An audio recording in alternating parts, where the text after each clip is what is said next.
início, né, que é o seguinte. Apesar do tema ser interessante, o tema não tem muita coisa estritamente sobre o Attributed Question Answer. Então, a gente tentou aqui montar a apresentação, trazendo mais, enriquecendo ali, não só a própria técnica, mas como essa técnica pode ser melhorada com outras abordagens por fora, como, por exemplo, tratativa na busca dos documentos, etc. e tal. Também falamos um pouquinho aí das problemáticas de alucinação que ela tenta resolver. Então, a gente tentou dar uma abordagem um pouquinho diferente para enriquecer mais o material. Inclusive, no final, a gente vai apresentar também alguns casos reais de aplicação dessa técnica no mercado em si.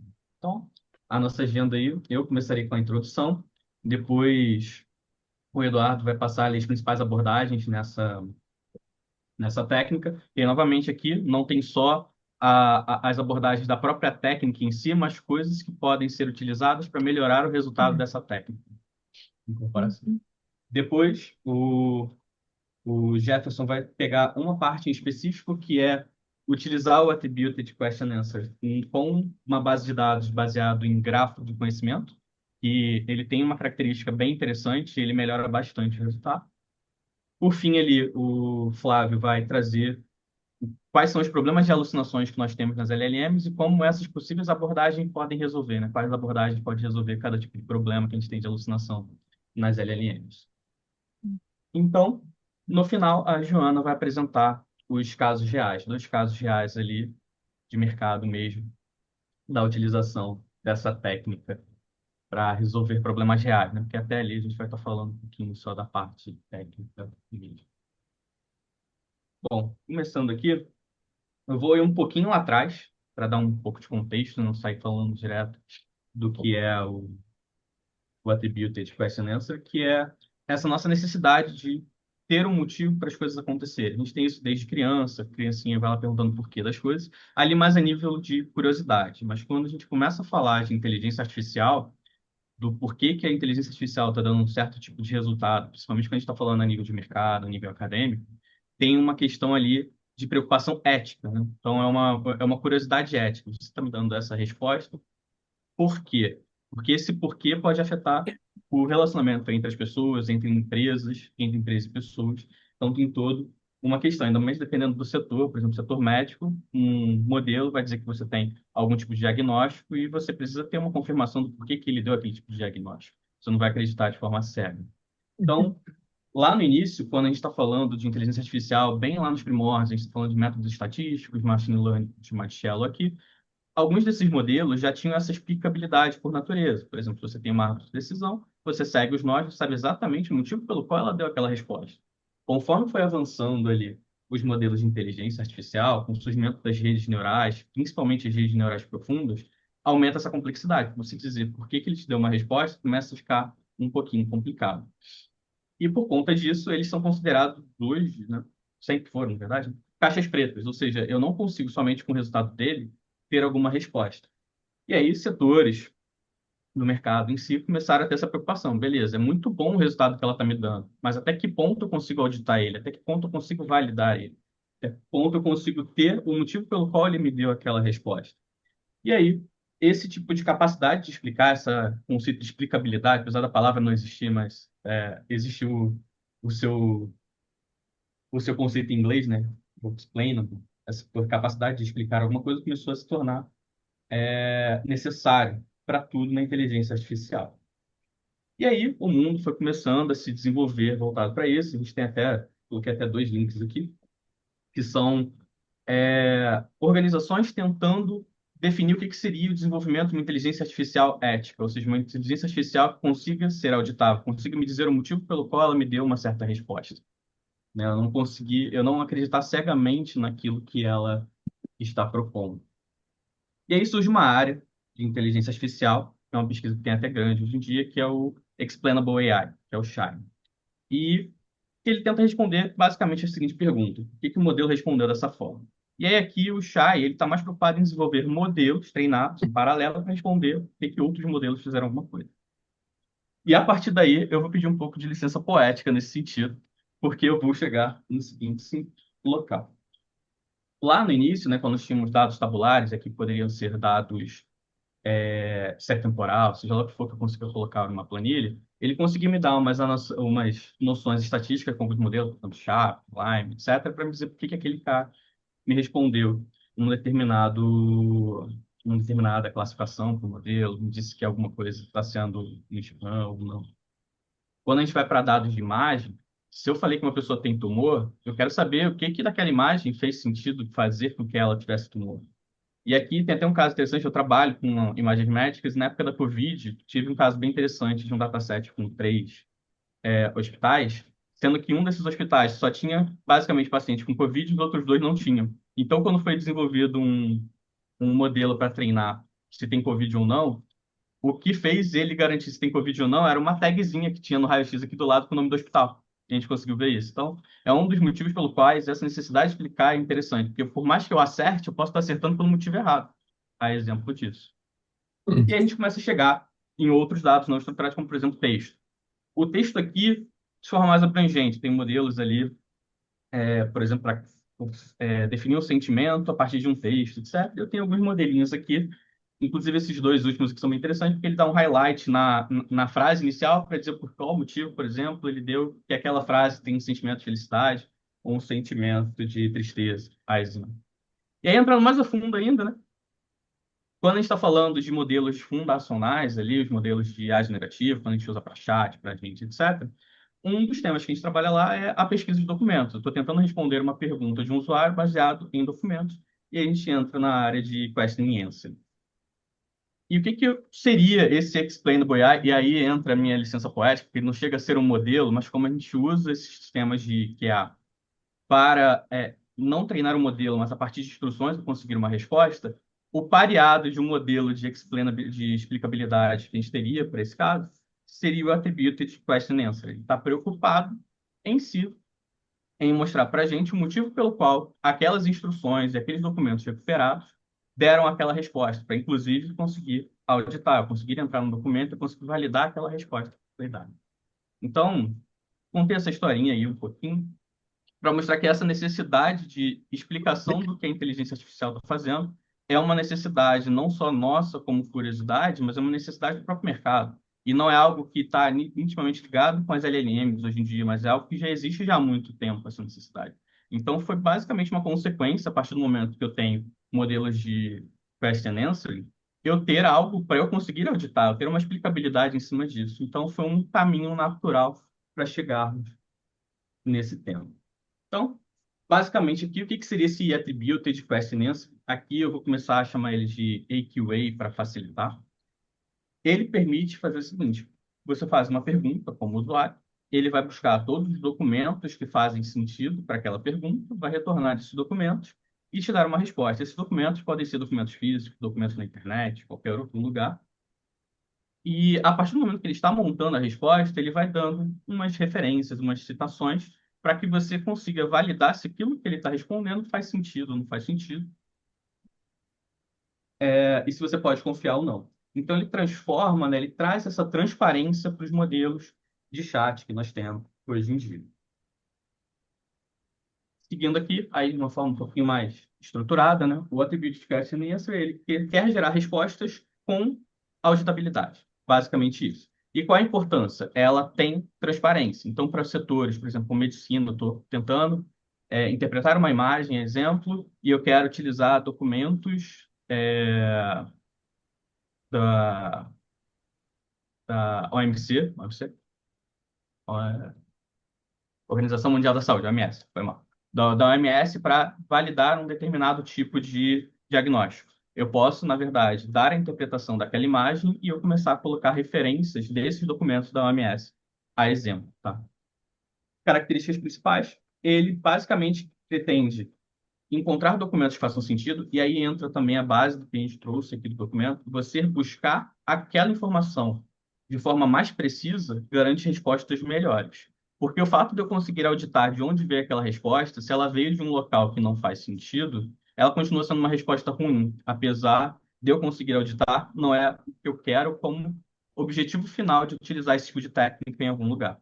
Então, a gente tem tanto a etapa de busca de informação de forma mais precisa, quanto a etapa de, a partir da resposta, eu conseguir referenciar esse, esse texto a um documento existente e auditado. E aí, casos de uso, exemplo, saúde, educação, a gente também vai mostrar ali mais para frente alguns casos de uso na área de advocacia.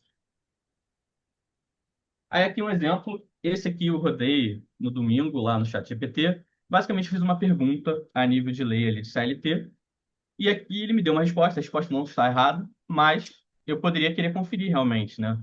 Por exemplo, se tem muitas dúvidas em cima de leis, ele fala, é permitido tirar menos de 5 dias de férias? A resposta é não, ele fala que não é, realmente pela lei, mas ele só me diz aqui os cálculos, etc. Ele cita até um artigo, mas eu não tenho como validar se esse texto que ele gerou do artigo, inclusive, está fazendo sentido, está atualizado com o mais recente, não está. Então, você gera algumas dúvidas ali, que dependendo para aquilo que você vai usar, ele pode ser nocivo. E aí aqui eu mandei ele fazer uma pesquisa ali, eu selecionei uma pesquisa na internet, então ele vai me dar uma resposta citando páginas da internet. Então, exemplo, ele me deu a mesma resposta, que realmente não é possível tirar menos de 5 dias no período de férias, mas ele vai me dando diversas citações em cada etapa do texto, e essas citações aparecem ali do lado e eu consigo entrar nos sites de justiça, etc., e conseguir realmente validar, auditar aquele tipo de informação. Então, essa aqui é a essência do Attributed Question Answer. Então, motivação, né? Como eu falei, é uma necessidade não só do mercado, mas da pessoas conseguir auditar, conseguir validar aquilo ali. Porque não basta eu ter só uma resposta, não basta eu ter só um diagnóstico, não basta eu ter só uma interpretação de lei se aquilo ali não for embasado em alguma coisa. Ele pode até acertar, mas se eu não consigo validar, é ruim. Ou se eu conseguir validar, e para validar eu tenho muito trabalho, não faz nem sentido eu utilizar a própria tecnologia. Então, tem alguns fatores ali. Problema de confiabilidade. Agora os modelos estão melhorando bastante nesse sentido, até as respostas bases deles, mas desde o início até agora, tivemos muitos problemas de quando você vai fazer uma pergunta, ele com muita certeza, né, ele é convicto em errar, muitas vezes. E se você não faz um double check, começa a propagar informações erradas, você começar a acreditar em alguma coisa que realmente não é. Precisamos ter uma experiência aprimorada, ou seja, não basta eu só ter a resposta, mas eu saber de onde veio. E baseado, obviamente, nas respostas e evidências. A nível ali, por exemplo, não precisava necessariamente entrar no site se mostrar o dado anterior. Mas, a exemplo, ele cita aqui o site do TST, e se você for ver já no Code Snippet, já dá para dar uma olhada que realmente o que ele falou ali é pertinente. Então, você não precisa necessariamente ficar entrando e realmente auditando os dados, mas o simples fato de você estar referenciando com fontes que são confiáveis já te dá uma maior confiabilidade na resposta sem ter que você ter esse pós-trabalho a nível de uso do dia a dia. Tá? Aqui, a visão geral do AQA, ele basicamente funciona dessa forma. Ele entende a pergunta, e aqui tem várias variantes em cima disso aqui, não vou entrar nesses detalhes, quem vai entrar é o Eduardo. Mas ele tenta entender aquilo que foi pedido. A partir do que foi pedido, ele tenta buscar essas informações nas bases de conhecimento dele, seja lá ela qual for. Ele retorna esses documentos.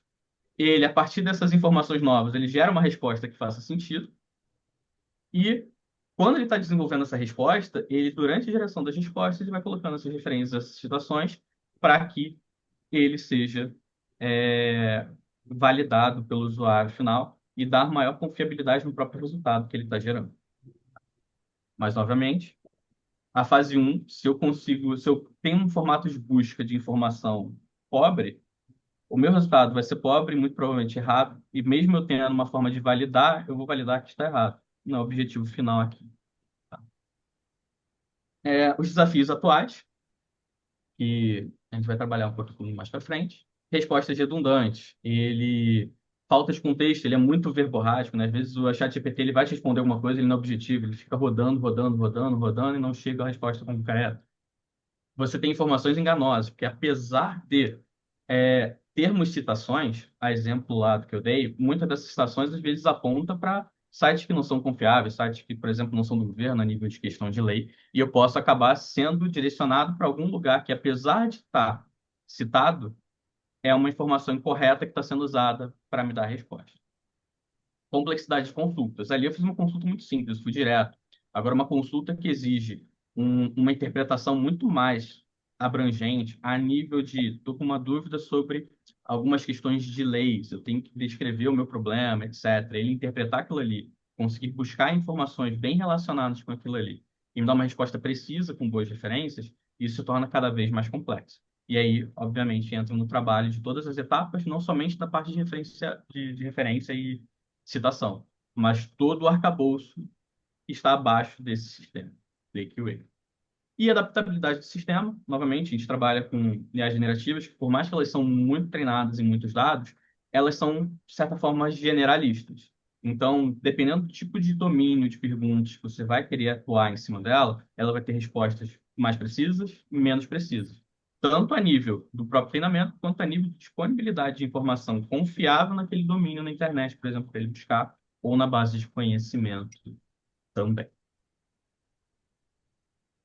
Bom, eu vou apresentar um pouco agora, bem como o Fábio disse, os principais métodos e abordagens utilizados nesse AQA, Attributed Question Answering. O foco desse tipo de sistema é gerar respostas não só corretas, mas também verificáveis e baseadas em evidências. A gente separou seis, principais métodos de AQA e eu vou apresentar eles um por um agora para vocês. O primeiro que a gente separou é esse Question Entailment Approach, ou simplesmente entendimento de perguntas. O que é isso? A ideia aqui é basicamente que o usuário ele faz muitas perguntas que são parecidas. Muitas perguntas novas que ele faz são parecidas com perguntas que ele já fez anteriormente. Então, ao invés de gerar uma resposta do zero, o sistema busca em uma base de dados, em uma base de dados de perguntas e respostas, uma resposta, uma pergunta já respondida por aquilo, para se aproximar bem semelhante e reaproveita aquela resposta. Um exemplo disso é um artigo que eu até vou mostrar no slide seguinte, um pouco do fluxograma, que aplica essa técnica em um sistema de perguntas médicas. O modelo foi capaz de encontrar perguntas parecidas dentro de um banco de dados médicos, e fornecer respostas, mais contextualizadas e verificáveis. Esse método é muito útil em áreas como saúde, onde a confiança e a precisão, bem como o Fábio disse, são fundamentais. Explicando um pouco essa imagem, como funciona esse método do Question Entailment, vamos observar um pouco o diagrama dele. A imagem representa um fluxo de direcionamento de sistema, desenvolvido pelo Ab- Abacha e Demer Fushman. Não vou, confesso que eu não sei ler esse nome direito. Aplicado no contexto médico. A ideia é que, ao receber uma nova pergunta, como eu já disse, do usuário, chamado ali em cima User Question, ou PQ, o sistema não tenta responder diretamente, mas segue um processo de busca e correspondência inteligente dentro de uma base de dados já existente. Primeiro, ali no canto esquerdo, nós temos a Collection, que é um repositório de pares de perguntas e respostas previamente conhecidos. Essas perguntas são organizadas em um Question Index, que está logo ali na direita, que funciona como um índice para facilitar a recuperação de questões semelhantes. Quando uma nova pergunta chega, o módulo Retrieval, ele utiliza técnicas de Information Retrieval, ou seja, recuperação de informação, para encontrar perguntas candidatas que sejam parecidas com a pergunta original. Essas perguntas candidatas, elas são enviadas junto com as suas pontuações de similaridade, ou chamados ER scores, que está naquela seta ali mostrando, para a próxima etapa. Em seguida, o sistema entra na fase de Recognizing Question Entailment, ou RQE, que é o coração desse modelo. Aqui, o sistema tenta reconhecer se a pergunta candidata implica logicamente a pergunta do usuário, ou seja, se as duas têm o mesmo sentido ou se podem ser respondidas uma à outra. Essa etapa de dados de treinamento de entailment, ou que ele chama de RQE Training Data, para aprender essas relações semânticas entre as perguntas. Depois disso, as perguntas que foram reconhecidas como entailment, ou seja, logicamente equivalentes, elas passam para o módulo que está logo abaixo, aquele Question Answering Selection. Esse módulo combina os resultados da busca tradicional, o IR-score, com o resultado do reconhecimento de entailment. Essa combinação é feita por uma fórmula de ponderação. Não vou explicar muito a fundo, mas é onde alfa e beta são pesos que equilibram a importância de cada tipo de pontuação. No trabalho original, ambos os pesos foram configurados com valor de 0,5 para dar o mesmo peso e Uhum, similaridade textual à relação semântica. Por fim, para terminar esse fluxograma, o sistema seleciona a resposta associada às perguntas mais semelhantes e semanticamente equivalentes, e as retorna como selected answers, ao usuário. Em resumo, esse pipeline mostra como essa question entailment combina busca baseada em similaridade textual com análise semântica profunda, para garantir que a resposta fornecida não só seja parecida, mas realmente relevante e verificável em relação à pergunta original. Depois, a gente vai trabalhar, eu vou apresentar um pouco do Cross-Lingual e Attribution Modeling. uhum, Essa segunda abordagem, ela combina dois aspectos importantes: a capacidade multilinguística, né, e a atribuição de fontes. O objetivo é não só fornecer uma resposta, mas também mostrar onde essa resposta veio, de onde essa resposta veio. Por exemplo, tem um artigo que a gente até cita, chamado o Miller. Ele desenvolve um modelo em que responde perguntas de vários idiomas e inclui uhum, um documento original de onde a informação foi extraída. Isso traz transparência e confiabilidade, que é fundamental, uhum, já que o usuário consegue verificar a origem desse conteúdo. Nessa imagem que está sendo mostrada na tela, temos o processo de cross-lingual e attribution modeling, bem discriminado. Na parte à esquerda do diagrama, a gente pode observar um tal de knowledge dis- distillation. É, knowledge distillation, isso. Nesse cara, há dois modelos baseados em MBART-D. O Monolingual Teacher Model, que é o modelo professor, treinado em um idioma específico, chamado, nesse exemplo, de Language A. E o Cross-Lingual Student Model, que é o modelo do aluno, que aprende a partir do professor. Bem como na vida real, funciona dessa forma. A ideia principal é que o professor, que já, que por já ter um bom desempenho em uma língua, ele transfere esse conhecimento para o aluno, que vai ser capaz de generalizar esse aprendizado para múltiplos idiomas. Essa transferência de conhecimento ocorre por meio de técnicas de destilação, onde o aluno tenta reproduzir o comportamento do professor em diferentes contextos linguísticos. Na direita, entra o Contrast Language, Learning, que ajuda o modelo a distinguir bons e maus resumos.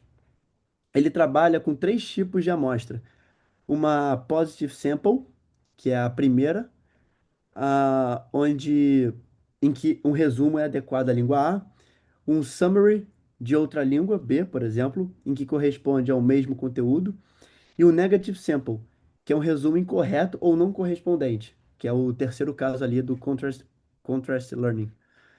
Essas amostras são comparadas utilizando uma métrica de similaridade que mede quão próximo cada resumo está do conteúdo real. O objetivo é fazer com que o modelo aprenda que os resumos positivos e os equivalentes multilingües devem ter alta similaridade, enquanto os negativos devem ter baixa similaridade. No fim, o modelo gera um summary output, que é um resumo consistente e informativo no qual, mesmo quando o texto mesmo quando o texto original e o resumo são em idiomas diferentes. O terceiro é esse Knowledge Graphic Integration. A terceira abordagem, ela envolve o uso do Knowledge Graphic, que são gráficos de conhecimento, traduzindo ao pé da letra. Esses gráficos funcionam como uma rede de fatos conectados. Eles mostram como conceitos e entidades se relacionam. Ao integrar esse tipo de estrutura no AQA, no AQA, o sistema passa a entender o contexto de forma muito mais rica. Por exemplo, se alguém pergunta sobre um medicamento, o sistema pode associar esse remédio a uma substância ativa, a doença tratada e até mesmo efeitos colaterais. É, Na imagem seguinte, no próximo slide, cadê? Isso. A gente mostra um pouco de como funciona esse modelo. O foco é o uso do Knowledge Graphic, ou grafo de conhecimento, para representar e integrar essas informações complexas de formas estruturadas e semânticas. Cada nó do grafo representa uma entidade de processo logístico, nesse caso que a gente pegou do artigo. O vendedor ou fornecedor, que fornece os produtos, o shipment, a remessa, representando o envio de mercadoria, o carrier, a transportadora, é responsável pela entrega, inventory, o estoque, que armazena os produtos, o product, que é o produto, e o product group, que é a categoria do produto, e finalmente o customer, que é o cliente, que é o destino final dessa entrega. As sete, é, as setas entre os nós representam a relação semântica ou supplies, como supplies, delivers, quem recebe ou quem envia para, os ships to. Essas conexões, elas formam uma rede interligada de dados, permitindo que o sistema compreenda como cada elemento se relaciona um com o outro dentro de um fluxo de uma cadeia de suprimentos. O benefício de usar um grafo de conhecimento aqui é que ele permite consultas complexas e inferências automáticas. Por exemplo, se o sistema pode rastrear a origem de um produto, identificar gargalos logísticos ou até mesmo prever atrasos com base em relações anteriores. Tudo isso a partir de uma estrutura semântica do grafo. Essa abordagem serve como uma ponte entre os dados estruturados e inteligência contextual, tornando o modelo mais interpretável e conectado com o mundo real. A quarta abordagem que a gente vai apresentar é esse Product Aware Answer Generation, que ela é voltada para o e-commerce, que ela é voltada para o e-commerce. Aqui o sistema ele aprende a entender os detalhes e atributos de produtos e usa avaliações de clientes para gerar respostas mais reais e úteis. Ah, eu não tenho imagem depois desse, mas tem um artigo que a gente pegou que eles tentam recriar eles recriam um modelo que usa um mecanismo de atenção para destacar informações relevantes é, de descrições e comentários de usuários. Com isso, as respostas geradas refletem experiências automáticas dos consumidores, o que aumenta a confiança do público e melhora a satisfação com o sistema. O quinto é o Semantic Matching Techniques, ou casamento semântico. O foco aqui é entender o significado real da pergunta e não apenas comparar palavras. Por exemplo, o sistema entende que quanto custa e o preço de significam a mesma coisa, mesmo que usem palavras diferentes. Essa técnica permite que o modelo alinhe melhor a intenção do usuário com a resposta correta. Tem um artigo chamado Gal, que ele explora essa abordagem e mostra que o semantic matching ajuda a evitar respostas fora de contexto e melhora a precisão do sistema. O sexto e último método que a gente vai apresentar é o Review Driven Answer Generation, ou geração de respostas baseadas em reviews. Aqui o sistema usa um conteúdo gerado por usuários, como comentários e avaliações, para formular respostas mais complexas, mais completas, complexas e atualizadas. O modelo utilizado nos artigos que a gente está lendo é o RAID, que é um exemplo desse cara. Ele extrai os trechos relevantes das resenhas e usa elas como base para construir respostas ricas e detalhadas mais próximas à realidade. Esse tipo de sistema é muito valioso em contextos como o comércio eletrônico, onde as opiniões dos usuários são muito importantes e são uma fonte poderosa de informações. Para concluir, para fazer uma conclusão geral, o campo de Attributed Question Answering ele reúne várias abordagens complexas. Algumas, como a Question Entailment e a Segment Matching, elas focam em precisão e relevância das respostas. Outras como o Attribution Modeling Uhum. e os sistemas baseados em reviews buscam transparência e confiabilidade. E há também aquelas que ampliam a capacidade de generalização de texto, como o que eu já mencionei, o Knowledge Graphics.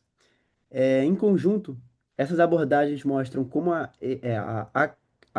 QA pode oferecer respostas mais úteis, verificáveis e fundamentadas, atendendo essa necessidade de criar áreas críticas, como a- atendendo a necessidade de áreas críticas como saúde, e-commerce ou simplesmente sistemas de informação.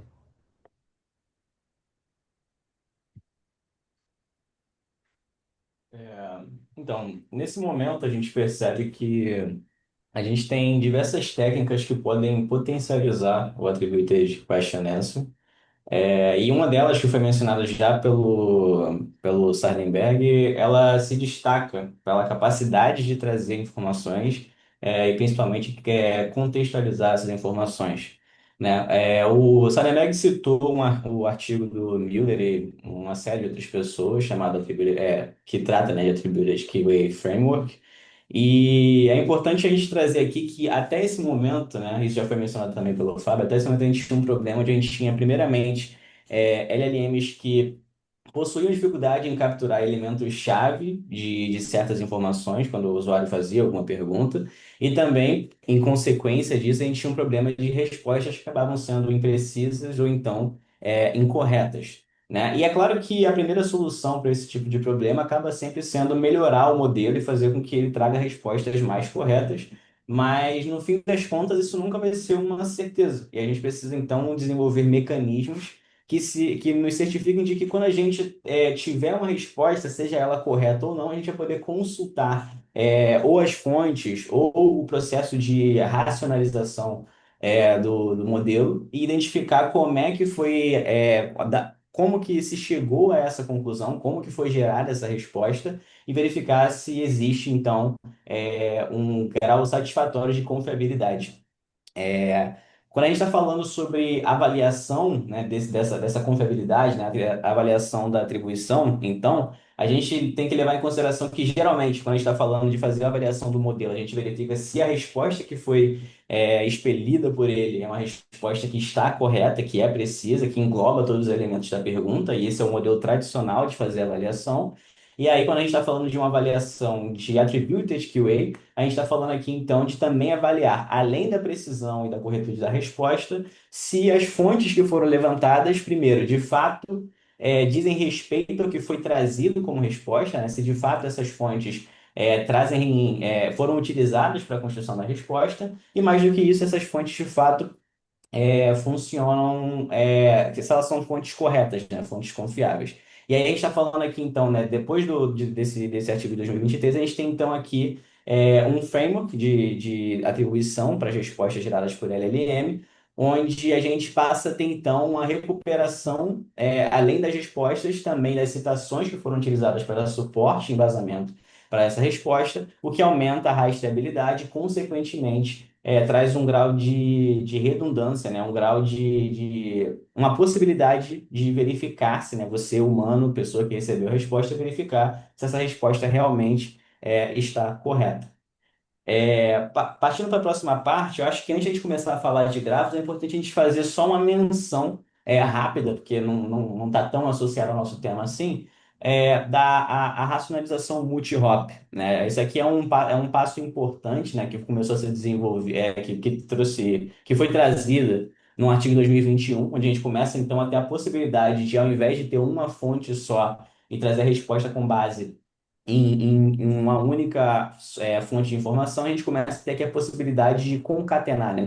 Fazer a utilização de múltiplas fontes para a formulação de uma resposta. Então, a gente tem em 2021 a ideia de capturar as relações semânticas e fazer uma interação entre as curvas que seriam utilizadas para fazer a busca, né, de informação em um documento, em um artigo, ou no que quer que seja, em outro também, E aí, em 2023, isso é melhorado com a adição de embeddings para a gente conseguir trazer uma contextualização melhor. Embeddings, nesse caso aqui, seria atribuir um valor matemático, né, para alguma palavra, para as palavras-chave dessa fonte, e aí fazer um comparativo de similaridade com as palavras de outra fonte, fazer um cruzamento de informações e conseguir, assim, concatenar, né, as informações de uma fonte com a da outra para conseguir trazer um maior ganho de contexto para o modelo de LLM e, consequentemente, respostas mais complexas, mais sofisticadas e mais precisas em teoria. E é aí que entra, então, o grafo de conhecimento. O grafo de conhecimento ele tem uma abordagem que é bastante semelhante, mas ele traz como diferencial a organização dessa informação, né? A gente tem aqui, primeiramente, uma estrutura que possibilita a conexão entre dados estruturados e não estruturados, onde a gente está falando de dados estruturados, seriam aqueles que já estão prontos para serem lidos pelo modelo. A gente está falando, por exemplo, de tabelas de Excel, que tem o dado já estruturado de maneira mais fácil de fazer essa leitura. E quando a gente está falando de dados não estruturados, a gente pode estar falando desde arquivos de texto até imagens, vídeos, né? Arquivos que precisam de um nível de processamento maior. E aí o grafo, quando é utilizado como maneira de organizar essas informações, ele acaba possibilitando a conexão entre esses dois tipos de contexto para o que quer que você esteja analisando, e isso novamente vai trazer respostas mais sofisticadas com maior nível de profundidade. Dentro do contexto do grafo de conhecimento, como já apontado pelo Sardenberg, as informações são separadas, né? As frases, né? As sentenças, as informações, não necessariamente frases, mas a informação em si é separada no modelo de entidades e relacionamentos, sendo as entidades as palavras-chave, né? Geralmente os sujeitos, os objetos das sentenças, e a gente tem os relacionamentos, que é o que conecta isso, e a gente vai ter alguns exemplos mais para frente, né? E aí, dentro desse contexto, a gente começar a montar esse gráfico, quando a gente está falando de utilizar fontes separadas, a gente pode também começar a aplicar algumas práticas, dentre elas, né, que foi mencionado aqui, para refinar o resultado. Então, a gente tem aqui, por exemplo, a unificação de entidades idênticas, que tem como objetivo fazer conexões também mais sofisticadas entre alguns conceitos. Por exemplo, né, a gente tem palavras que têm sinônimos, a gente tem Brasil, então a República Federativa do Brasil, e aí, essa é dentro do contexto do gráfico, quando a gente está pensando mais na ideia de trazer informações, né, de conseguir conectar pedaços diferentes, entidades diferentes, fazer relacionamentos serem propagados entre fontes diferentes, unificar Brasil e a República Federativa em uma entidade só, traz para a gente um ganho maior de contexto, né? Não só para essas duas fontes, mas para qualquer outras fontes que utilize uma dessas variáveis. Então, essa, por exemplo, é uma das técnicas que pode ser aplicada no caso dos grafos, né? No fim das contas, o que a gente está buscando aqui acaba sendo a precisão e a explicabilidade. E a explicabilidade vai ser explicada também, vai ser trazida como um ponto mais para frente. A gente tem alguns exemplos de como isso é utilizado dentro da indústria e até bastante no dia a dia da gente, né? A gente tem o Google Knowledge Graph, que é basicamente uma base de dados que utiliza o conhecimento do Google, né? Que organiza pessoas, eventos, coisas em geral, nas informações que estão disponíveis no Google em formato de gráfico para serem consultadas. A gente tem o Wikidata, que faz um processo bastante parecido, só que com a Wikipédia. E aí aqui é interessante, por exemplo, a utilização do Wikidata para conseguir conectar artigos que estão em idiomas diferentes, né? Quando a gente tem esses dados organizados em um gráfico, a gente consegue fazer essa conexão, como eu falei, né? Entidades que têm nomes diferentes, em idiomas diferentes, passam a ser unificadas em uma entidade só. E a gente também tem o Facebook Social Graph, que já foi utilizado e ainda é utilizado bastante para conseguir fazer as buscas dentro da plataforma, né? Então, é um grafo que organiza não só as pessoas e os relacionamentos entre elas dentro do Facebook, mas também as entidades relacionadas às pessoas em específico, né? Fotos, posts, coisas desse tipo, e unificam a busca dentro da plataforma não só para as pessoas em si, mas até para conseguir desenvolver um esquema de ads e tal, e dar muito mais contexto para sobre quem está usando a plataforma. E aí a gente tem então aqui que os nós são as entidades e as arestas são os relacionamentos, e como o Sardenberg tinha pontuado, os relacionamentos eles são semânticos. Então a gente pega uma relação que está descrita na fonte e transforma ela em um conjunto de elementos dentro do grafo de conhecimento. Essa maneira, né, de transformar esses elementos que estão nas fontes em elementos dentro do grafo, aqui leva o nome de Resource Description Framework, né, que basicamente é a estrutura onde existe um sujeito, um relacionamento e um objeto, e é assim que se é organizado.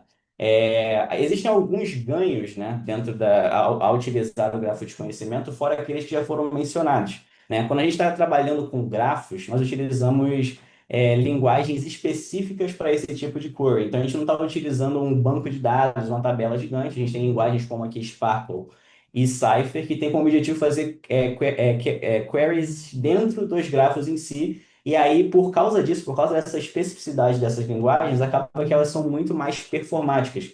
Ela tem uma capacidade de agregar e conectar informação que ganha por muito em performance em relação à base de dados normais, né? Então a gente tem aqui a compreensão de contexto, como foi mencionado, né? Fazendo agregado de várias fontes diferentes, colocando isso em uma organização única, onde as coisas estão conectadas. A gente tem uma compreensão de contexto maior, o que nos possibilita chegar a mais conclusões.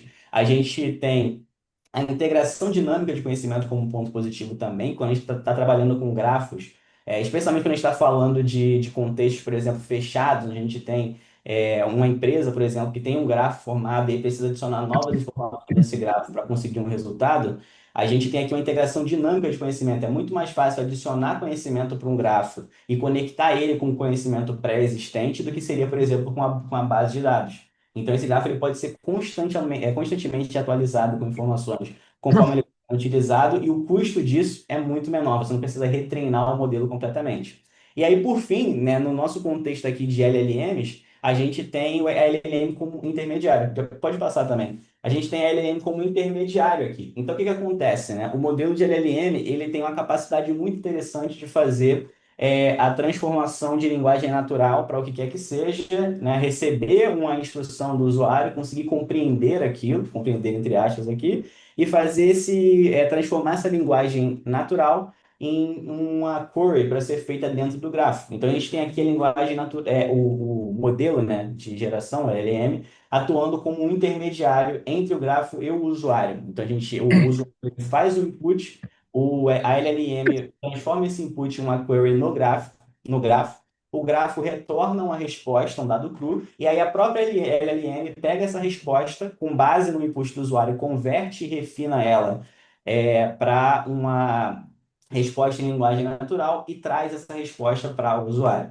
né? E aí a gente trouxe aqui então um exemplo de como isso funciona. A gente tem aqui um texto, que foi um exemplo que foi tirado de um artigo na internet, no Medium, um texto falando sobre a Marie Curie, que é famosa por ter ganhado 2 prêmios Nobel e tudo mais, em 2 áreas diferentes. A gente tem várias informações aqui sobre ela, que não é importante que vocês leiam as informações inteiras. A gente tem aqui várias informações sobre ela, nascimento, a gente tem nascimento, a gente tem o que ela ganhou, informações sobre com quem ela era casada. E aí, volta rapidinho, só um último ponto aqui que é importante. No final, a gente tem uma informação que é completamente desconectada, né? O texto ele tem um monte de informação sobre a Marie Curie e todo o contexto, né, dela, mas também tem aqui também Robbie Williams, que é um ator. E aí, quando a gente transforma isso, né, pega essa informação e passa ela para o gráfico, você pode ver que a gente tem aqui uma formação que traz a Marie Curie no centro e com várias informações ao redor dela, né, relacionadas a ela, outras entidades que têm relações com a entidade da Marie Curie, e a gente tem separado um nó, né, do Robin Williams que não tem nada a ver com as outras informações. Então a gente tem aqui um nó isolado que não tem relações com o resto do modelo. E é claro que esse aqui é um grafo inicial, a gente pode aplicar métodos de refinamento. Nesse contexto aqui, por exemplo, a gente retiraria nós que são completamente isolados, por exemplo, que eles não vão ter utilidade para a gente dentro das queries, a gente faria um tratamento melhor para conseguir separar informações sobre a Marie Curie e sobre o Pierre Curie, por exemplo. Enfim, a gente pode fazer outras iterações aqui e melhorar esse grafo, mas, num geral, é assim que funcionaria. E aí, passando para a próxima, a gente tem, então, dentro dessa organização, né, depois que ela já estiver mais refinada, a gente vai ter conexões que vão ser feitas entre as unidades, e aí você teria, por exemplo, né, no input para a LLM feita pelo usuário, uma pergunta, por exemplo, de quem descobriu algo que pode causar o câncer, por exemplo. E aí a gente percebe que nessa pergunta tem muita coisa vaga, né? Não se menciona uma pessoa em específico, não se menciona um elemento em específico, A gente só menciona aqui que o que quer que tenha sido descoberto pode curar o câncer, pode causar o câncer, né? E aí, dentro do gráfico, por já existirem os relacionamentos entre as entidades, é possível fazer essa cor de forma que se alcance uma resposta satisfatória, que no caso seria uma resposta aqui Marie Curie, e aí a resposta gerada pela LM, depois de ter recebido essa resposta e refinado ela para a linguagem natural, seria uma resposta mais sofisticada e de mais fácil compreensão. Então a gente tem. Pode passar, por favor. A gente tem, então, um passo a passo, a gente tem um passe da pergunta, a gente faz uma query para o grafo, a gente faz a extração da resposta, e aí, falando aqui especificamente, né, ignorando a questão de como isso é trazido para o usuário, quando a gente está falando do modelo em si, é aqui que acontece, então, a atribuição. Né? Se esse grafo ele é gerado através de fontes, a gente então também tem da onde que são as fontes, né? No caso, as fontes são salvas nas relações entre as entidades em si. Então, quando a gente consegue descobrir qual que é o caminho que foi percorrido pelo gráfico, a gente também tem uma lista de quais foram as fontes que foram utilizadas. Então, a gente traz aqui, pensando que a gente está falando de um gráfico que tem um grau de confiabilidade de informação já bem maior, a gente tem aqui uma lista de fontes que podem ser trazidas para o usuário, que também, teoricamente, tem uma confiabilidade maior, e não só as fontes que foram utilizadas, mas também o caminho de decisão feito pelo grafo utilizando essas fontes. Então, se você pode avaliar aqui quais foram as conclusões às quais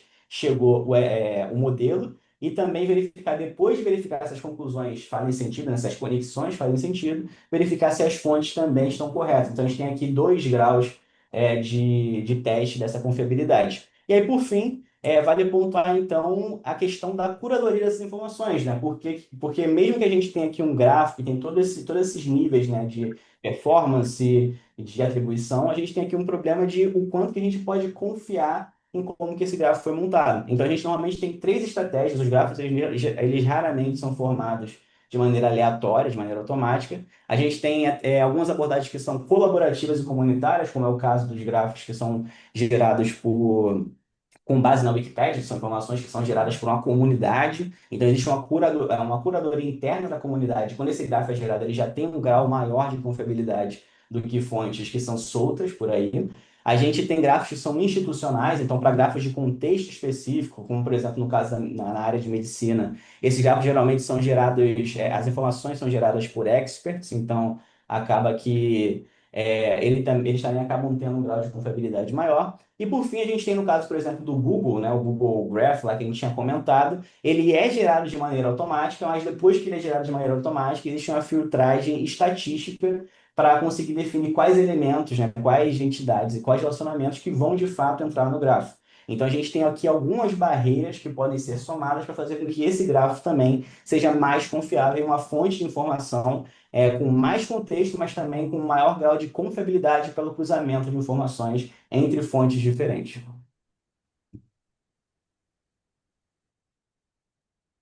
Opa, boa tarde.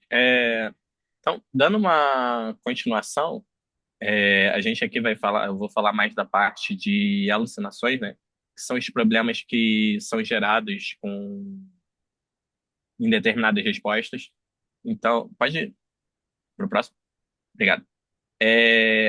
O que são alucinações? Alucinações são basicamente respostas que a LLM dá em que ela expressa uma certa certeza no que ela está dizendo, mas sem base nenhuma.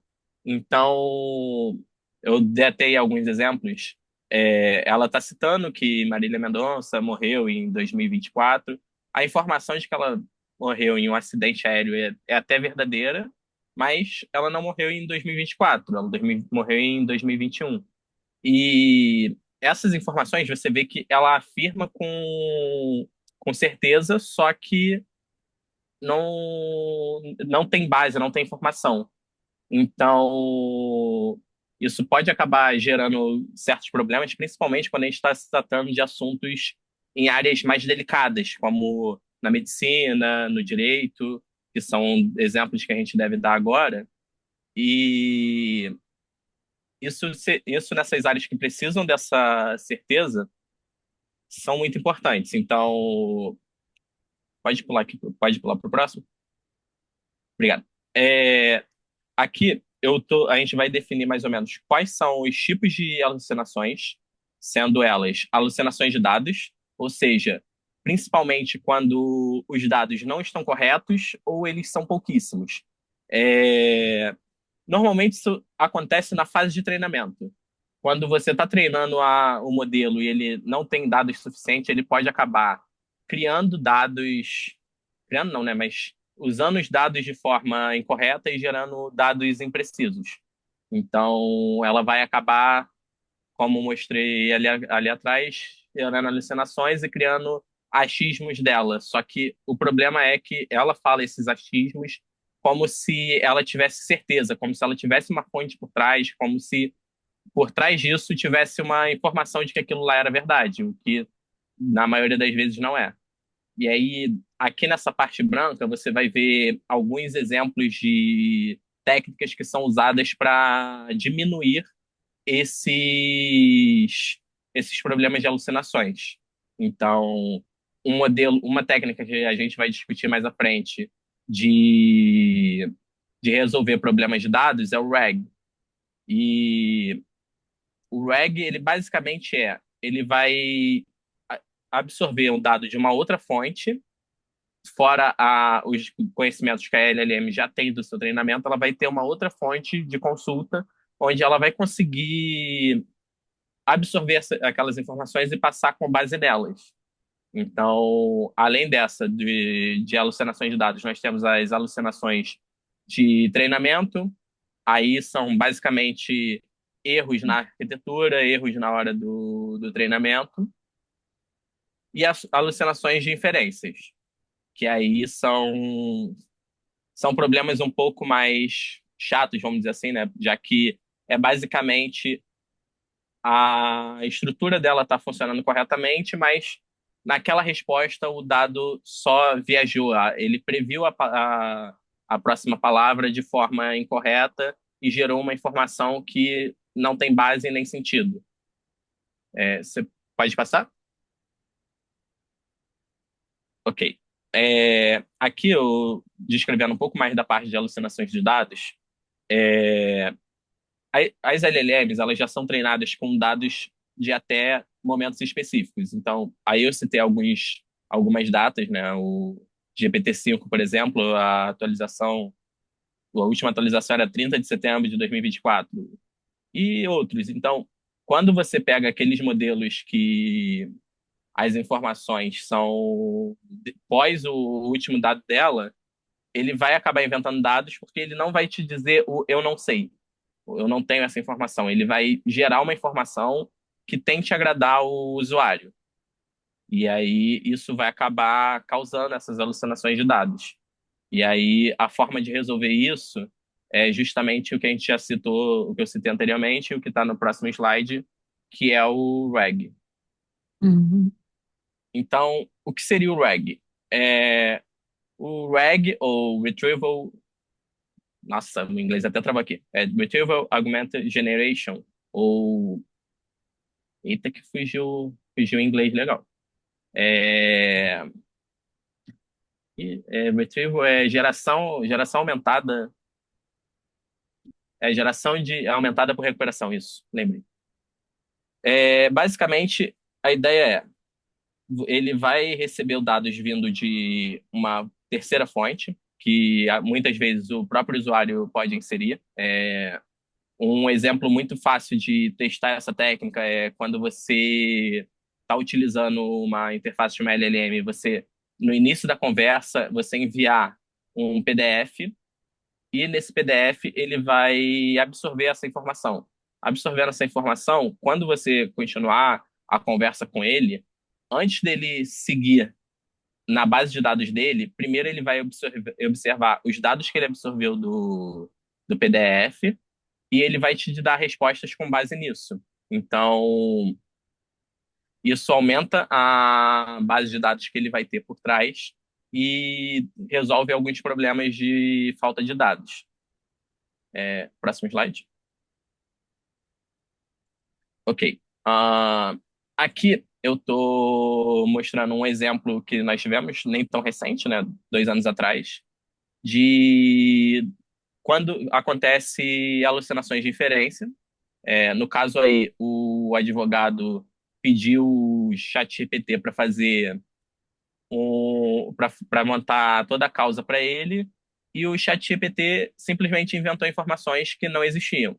Ele começou a botar informações que não existiam, e quando essa sentença não, né?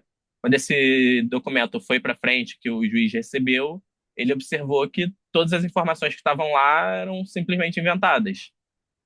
E isso causa um grande problema em áreas como essa, na área do direito, em áreas da saúde, porque essas informações elas têm que ser precisas.